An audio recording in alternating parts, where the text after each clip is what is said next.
জীবনের বাস্তবতা নিয়ে কিছু শক্তিশালী কথা বলতে চাই। স্বার্থ ছাড়া কেউ আপনাকে ভালোবাসবে না, এটা জীবনের কঠিন সত্য। সময় আর পরিস্থিতি মানুষকে বদলে দেয়, কিন্তু আসলে সময় না, স্বার্থ বদলায় মানুষকে।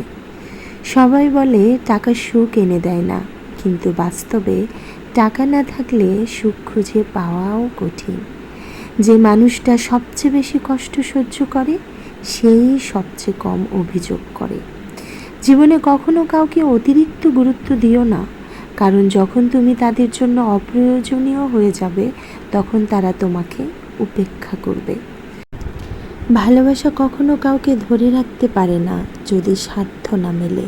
তুমি যতই ভালো হও না কেন, মানুষের প্রয়োজন ফুরিয়ে গেলে তারা তোমাকে ভুলে যাবে। কেউ তোমার কষ্ট চেয়ে বোঝার চেষ্টা করবে না, সবাই শুধু তোমার সফলতার গল্প শুনতে চাইবে।